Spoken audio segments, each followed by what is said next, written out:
നമസ്കാരം മലയാളി വാർത്തയിലേക്ക് സ്വാഗതം. ഗുരുവായൂർ ക്ഷേത്രത്തിൽ ദർശനം നടത്തി മുഖ്യമന്ത്രി പിണറായി വിജയന്റെ മകൻ വിവേക് കിരൺ കഴിഞ്ഞ ദിവസം വൈകിട്ടോടെയാണ് ദർശനം നടത്തിയത്. കുടുംബസമേതം എത്തിയായിരുന്നു അദ്ദേഹത്തിന്റെ ഗുരുവായൂർ ദർശനം. ദേവസ്വം അഡ്മിനിസ്ട്രേറ്റർ OB അരുൺകുമാറും ദർശന സമയം അവർക്കൊപ്പം ഉണ്ടായിരുന്നു.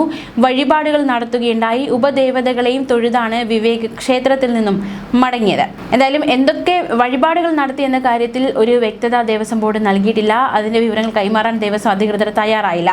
ദർശനം അതീവ രഹസ്യമായിരിക്കാനും ദേവസ്വം ബോർഡ് ശ്രദ്ധിച്ചു. പക്ഷേ വിവരങ്ങൾ പുറത്തു വന്നു. ദർശനം കഴിഞ്ഞിറങ്ങിയപ്പോൾ പലരും ഫോട്ടോ എടുത്തെങ്കിലും ദേവസ്വം ബോർഡ് അധികൃതർ അത് തടയുന്ന സാഹചര്യമുണ്ടായി. ദൃശ്യങ്ങൾ പകർത്തിയ പ്രാദേശിക മാധ്യമ പ്രവർത്തകരോട് അത് ഡിലീറ്റ് ചെയ്യണമെന്ന് ആവശ്യപ്പെടുകയും ഉണ്ടായി. എന്തായാലും അദ്ദേഹം ഇപ്പോൾ ഈ ഗുരുവായൂർ ക്ഷേത്രത്തിൽ ദർശനം നടത്തിയിരിക്കുകയാണ്. അതിൻ്റെ ദൃശ്യങ്ങൾ പകർത്തിയവരെ തടയുന്ന സാഹചര്യമുണ്ടായി ദേവസ്വം ബോർഡ് അധികൃതർ. ഗുരുവായൂരിൽ VIP-കൾ ദർശനം നടത്തുന്നത് സാധാരണ ദേവസ്വം ബോർഡ് മാധ്യമ പ്രവർത്തകരെ അറിയിക്കാറുണ്ടെങ്കിലും വിവേക് കിരണിന്റെ വരവ് ആരെയും അറിയിച്ചിരുന്നില്ല എന്നതാണ് ഏറ്റവും ശ്രദ്ധേയം. പക്ഷേ ആ സമയം ക്ഷേത്രത്തിലെത്തിയ ഒരു പ്രാദേശിക മാധ്യമ പ്രവർത്തകനാണ് ദൃശ്യങ്ങൾ പകർത്തിയത്. ഈ സമയം ദേവസ്വം കാവൽക്കാർ മാധ്യമ പ്രവർത്തകനെ പിടിച്ചു തള്ളുകയും ദൃശ്യങ്ങൾ ഡിലീറ്റ് ചെയ്യാൻ സമ്മർദ്ദം ചെലുത്തുകയും ചെയ്തു. പക്ഷേ മുഖ്യമന്ത്രിയുടെ മകൻ ദർശനത്തിന് എത്തുന്ന വിവരം ദേവസ്വത്തിൽ നിന്ന് അറിഞ്ഞാണ് മാധ്യമ പ്രവർത്തകൻ ക്ഷേത്രത്തിലെത്തിയത്. ഇതാണ് CMOയെ കുഴക്കുന്ന ചോദ്യം. കാരണം 2-3 ഉയർന്ന ഉദ്യോഗസ്ഥർക്ക് മാത്രം അറിയാവുന്ന ഇക്കാര്യം എങ്ങനെ മറ്റൊരാൾ അറിഞ്ഞു? ശബരിമലയിൽ മോഹൻലാൽ അതീവ രഹസ്യമായി മമ്മൂട്ടിയുടെ പേരിലെടുത്ത ഉഷ പൂജയുടെ ചീട്ട് പരസ്യമായ സംഭവത്തിനും ഇതുമായി സമാനതകൾ ഏറെയുണ്ടെന്നാണ് രാഷ്ട്രീയ നിരീക്ഷകർ വിലയിരുത്തുന്നത്. ദേവസ്വം ബോർഡ് ഇതേക്കുറിച്ച് അന്വേഷണം നടത്തിയിട്ടുണ്ട്. പക്ഷേ യാതൊരു തെളിവും അന്വേഷണത്തിൽ കണ്ടെത്താൻ സാധിച്ചിട്ടില്ല. മാത്രമല്ല, ഈ ശബരിമലയിലെ തന്ത്രി കണ്ഠർ രാജീവരുടെ നിർദ്ദേശാനുസരണം അദ്ദേഹത്തിന്റെ മകൻ കണ്ഠർ ബ്രഹ്മദത്ത് നേരിട്ടെഴുതിച്ച ചീട്ടാണ് ദേവസ്വം ബോർഡിലെ ചില ഉദ്യോഗസ്ഥർ ചോർത്തി ഒരു പ്രമുഖ ദൃശ്യ മാധ്യമത്തിന് നൽകുന്ന സാഹചര്യം ഉണ്ടായത്. മമ്മൂട്ടിക്ക് ക്യാൻസർ ആണെന്ന വാർത്തകൾ അദ്ദേഹമോ കുടുംബമോ ഇതുവരെ അംഗീകരിച്ചിട്ടില്ലാത്ത കാര്യമാണ്. പക്ഷേ ചില ഓൺലൈൻ മാധ്യമങ്ങളും 1-2 ദിനപത്രങ്ങളും മാത്രം അദ്ദേഹത്തിന് ക്യാൻസർ ആണ് എന്ന കാര്യം പ്രസിദ്ധീകരിച്ചു. പക്ഷേ അതിനൊരു മറുപടി നൽകാൻ മമ്മൂട്ടിയോ കുടുംബമോ തയ്യാറായിട്ടില്ല. വാർത്തകൾ വന്നു തുടങ്ങിയ സമയത്താണ് മോഹൻലാലിന്റെ വഴിപാട് രസീതും പുറത്താകുന്നത്. ഇതോടെ മമ്മൂട്ടിക്ക് അസുഖമാണെന്ന കാര്യം സ്ഥിരീകരിക്കപ്പെടുകയായിരുന്നു. മമ്മൂട്ടി ഇത്തരം കാര്യങ്ങൾ അതീവ രഹസ്യമായിരിക്കാൻ താല്പര്യപ്പെടുന്ന വ്യക്തിയാണ്. അത്തരത്തിൽ മോഹൻലാലിന്റെ വഴിപാട് രഹസ്യമൊക്കെ ദേവസ്വം ബോർഡിൽ നിന്ന് ചോരുന്ന സാഹചര്യമുണ്ടായി. ഇപ്പോൾ മുഖ്യമന്ത്രിയുടെ മകൻ അവിടെ എത്തുന്ന കാര്യവും ചോരുന്ന സാഹചര്യമുണ്ടായി. ഇതിനു പിന്നിൽ ആരാണ് എന്ന ചോദ്യമാണ് ഉയരുന്നത്. പിണറായി ടീമിൽ തന്നെ ശത്രുക്കൾ ഉണ്ടോ? ഇത്തരത്തിൽ ഈ വിവരങ്ങൾ ചോർത്തി നൽകാൻ പാകത്തിന് ശത്രുക്കൾ ഉണ്ടോ എന്നതടക്കമുള്ള ചോദ്യങ്ങളാണ് ശക്തമാകുന്നത്. പിണറായിയുടെ ശത്രുക്കൾ കൂടി ആയതുകൊണ്ടാണ് മുഖ്യമന്ത്രിയുടെ മകനെ ED അയച്ച നോട്ടീസ് ചോർത്തി കൊടുത്തത് എന്നതടക്കമുള്ള ചില ആരോപണങ്ങളൊക്കെ ഉയർന്നിരുന്നു. മാധ്യമങ്ങൾക്ക് ചോർത്തി നൽകിയതെന്ന ആരോപണമൊക്കെ ഒരു വശത്ത് ശക്തമായിരുന്നു. നോട്ടീസ് ED ഓഫീസ് രേഖയിൽ നിന്ന് ചോർന്നതല്ലെന്നാണ് ED ഉദ്യോഗസ്ഥർ പറയുന്നത്. ED ഫയലിലുള്ള സമൻസിൽ സീലും ഡെസ്പാച്ച് നമ്പറും ഉണ്ടാകും. ഇവ പുറത്തു വന്ന സമൻസിലില്ല. ഇങ്ങനെയൊരു സമൻസ് കിട്ടിയിട്ടില്ല എന്നാണ് മുഖ്യമന്ത്രി പിണറായി വിജയനും പറയുന്നത്. സമൻസിൽ പേരുള്ള വ്യക്തിയെ നേരിട്ട് കണ്ട് നൽകുന്നതാണ് EDയുടെ രീതി. ഇമെയിൽ, തപാൽ മുഖേന സമൻസ് അയക്കാറുണ്ട്. ഇത് ബന്ധപ്പെട്ട വ്യക്തിക്ക് കിട്ടിയെന്ന് ഉറപ്പിക്കുകയും ചെയ്യും. ഒരു വ്യക്തിക്ക് സമൻസ് അയക്കണമെങ്കിൽ കേസുമായി നേരിട്ടുള്ള ബന്ധമോ ഏതെങ്കിലും മൊഴിയോ വേണം. CBI കേസിൽ പ്രതിയോ സാക്ഷിയോ അല്ലാത്ത വിവേക് കിരണിനെതിരെ അന്ന് ആരെങ്കിലും EDക്ക് മൊഴി നൽകിയിട്ടുണ്ട് എന്നാണ് ഇതിൽ നിന്ന് വ്യക്തമാകുന്നത്. ആ മൊഴി ചൂണ്ടിക്കാട്ടിയാലേ ED ഉന്നതാധികൃതരിൽ നിന്ന് സമൻസ് അയക്കാനും ചോദ്യം ചെയ്യാനും അനുമതി കിട്ടും.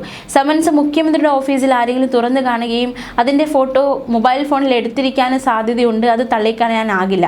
അവിടെ നിന്നുമാണ് സമൻസ് ചോർന്നതെന്ന നിഗമനത്തിലാണ് എൻഫോഴ്സ്മെന്റ് ഡയറക്ടറേറ്റ് ഓഫീസർ. തങ്ങൾക്ക് സമൻസ് ചോർത്തണമെങ്കിൽ അത് 2023 ചെയ്യാമായിരുന്നില്ല എന്നാണ് ED അധികൃതർ ചോദിക്കുന്നത്. അപ്പോൾ അത് ചോർത്തിയത് ആര് എന്ന ചോദ്യം ഉയരുന്നുണ്ട്. ED നോട്ടീസ് ചോർന്ന സംഭവം ഇതിനകം വലിയ വിവാദമായി മാറിയിരുന്നു. ED ആസ്ഥാനത്തും പരാതികൾ എത്തിയിരുന്നു. ഡൽഹിയിലും വലിയ കോളിളക്കം ഉണ്ടാക്കി. സമൻസ് മനോരമ, അതായത് പത്രത്തിൽ എങ്ങനെ വന്നു എന്നതടക്കമുള്ള ചോദ്യങ്ങൾ ഉയർന്നു. അത് ചോർത്തിയത് ആര് എന്ന് കണ്ടെത്താനുള്ള ശ്രമങ്ങൾ ഉണ്ടായി. എങ്ങനെയാണെന്ന് കണ്ടെത്തി നൽകണമെന്ന് ഉന്നത ഉദ്യോഗസ്ഥർക്ക് നിർദ്ദേശം നൽകിയിരുന്നു. പക്ഷേ 2023 ചോരാത്ത ഒരു വിവരം 2025 ചോർത്തുന്നത് എന്തിനു വേണ്ടിയാണ് എന്നായിരുന്നു ED ഉദ്യോഗസ്ഥരടക്കം ചോദിച്ചത്. ക്ലിപ്പ് ഹൗസിലല്ല വിവേക് താമസം എന്നതിനാൽ ആ സമൻസ് മടങ്ങിയെന്ന വിശദീകരണമാണ് മുഖ്യമന്ത്രി നൽകിയത്. ക്ലിപ്പ് ഹൗസിൽ എന്താണ് നടന്നത് നടന്നതെന്ന് തങ്ങൾക്കറിയില്ല എന്നാണ് ED ഉദ്യോഗസ്ഥർ പറയുന്നത്. അന്ന് സമൻസ് നൽകാൻ കൊടുത്തുവിട്ട ED പ്രതിനിധിയോ കേസുമായി ബന്ധപ്പെട്ട അന്നത്തെ ഉദ്യോഗസ്ഥരോ ഇത് ഫോട്ടോ എടുത്ത് സൂക്ഷിക്കാനുള്ളതാണ് മറ്റൊരു സാധ്യത. ഇവരാരും ഇപ്പോൾ ED-യിലില്ല. എന്നാൽ അന്ന് ആരാണ് സമൻസുമായി ക്ലിഫ് ഹൗസിൽ എത്തിയതെന്നതിന് തെളിവുണ്ട്. അവരുമായി ഇപ്പോഴത്തെ ED ഉദ്യോഗസ്ഥർ കൃത്യമായ ആശയവിനിമയം നടത്തിയതുമാണ്. അവർ സമൻസ് ചോർന്ന വിവരം പൂർണ്ണമായി നിഷേധിക്കുകയും ചെയ്തു. സമൻസ് ചോർന്നതിന് പിന്നിൽ വ്യക്തമായ രാഷ്ട്രീയ അജണ്ടയുണ്ട് എന്നാണ് ഉദ്യോഗസ്ഥരടക്കമുള്ളവർ വ്യക്തമാക്കുന്നത്. SNC ലാവ്ലിൻ കേസിൽ 2023 ശേഷം ED-ക്ക് മുന്നോട്ട് പോകാൻ കഴിഞ്ഞിട്ടില്ല.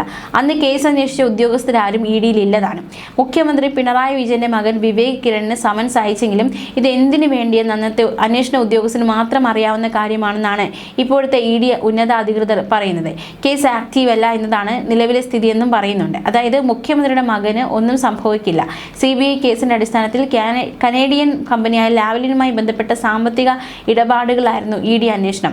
2020 രജിസ്റ്റർ ചെയ്ത കേസിന്റെ ഫയൽ രേഖയിൽ വൈദ്യുതി വകുപ്പ് മുൻ പ്രിൻസിപ്പൽ സെക്രട്ടറിയും KCB മുൻ ചെയർമാനുമായിരുന്ന K മോഹനചന്ദ്രന്റെ പേരിലാണ് കേസ്.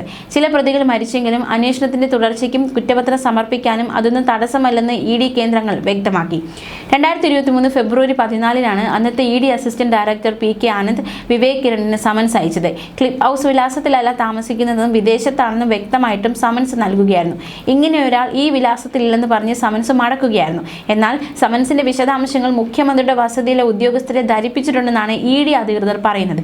കേസുമായി ബന്ധപ്പെട്ട് SNC ലാവ്ലിനും വൈദ്യുതി കരാറിന്റെ ധാരണാപത്രത്തിൽ സാക്ഷിയായി ഒപ്പിട്ട വിദേശ മലയാളി വ്യവസായി ദിലീപ് രാഹുലിനും ED സമൻസ് അയച്ചതായാണ് സൂചന. ഈ സമൻസും കൈപ്പറ്റിയിട്ടില്ല. ദിലീപ് രാഹുലിനെ ചോദ്യം ചെയ്യാൻ ഇന്റർപോളിന്റെ സഹായം തേടിയതായി കോടതിയെ CBI അറിയിച്ചിരുന്നു. പിന്നീട് ഇതിൽ തുടർ നടപടികളും ഒന്നും ഉണ്ടായിട്ടില്ല. ED-യും ദിലീപ് രാഹുലിനെതിരെ ഇന്റർപോളിന്റെ ബ്ലൂ കോർണർ നോട്ടീസിന് നടപടി തുടങ്ങിയെങ്കിലും എങ്ങും എത്തിയില്ല. CBI കേസിൽ പ്രതിയല്ലാത്ത ദിലീപ് രാഹുലിനെതിരെ എങ്ങനെയാണ് ഇന്റർപോളിനെ സമീപിക്കുക എന്നതിലും വ്യക്തതയില്ല. 2023 സമൻസിന്റെ ചിത്രം എടുത്തവർ ഇപ്പോൾ പുറത്തുവിടാനുള്ള സാധ്യതയാണ് കാണുന്നത്. പത്രത്തിൽ ഈ വാർത്ത അച്ചടിച്ച ലേഖകൻ ദീർഘകാലം ഡൽഹി ലേഖകനായിരുന്നു. അതിനാൽ ലേഖകന് വിവരം കിട്ടിയത് ഡൽഹിയിൽ നിന്നാണെന്നാണ് നിഗമനം. എന്തായാലും അതീവ രഹസ്യമായി സൂക്ഷിക്കുന്ന കാര്യങ്ങളൊക്കെ എങ്ങനെയാണ് പുറത്താകുന്നത്? പ്രത്യേകിച്ച് കഴിഞ്ഞ ദിവസം മുഖ്യമന്ത്രിയുടെ മകൻ്റെ ഗുരുവായൂർ സന്ദർശനമൊക്കെ വളരെ ആരെയും അറിയിക്കാതെ ചെയ്തതാണ്. പക്ഷേ വിവരങ്ങൾ പുറത്ത് ചോർത്ത് കിട്ടി. ആ വിവരം പുറത്തായി. ന്യൂസ് ഡെസ്ക് മലയാളി വാർത്ത.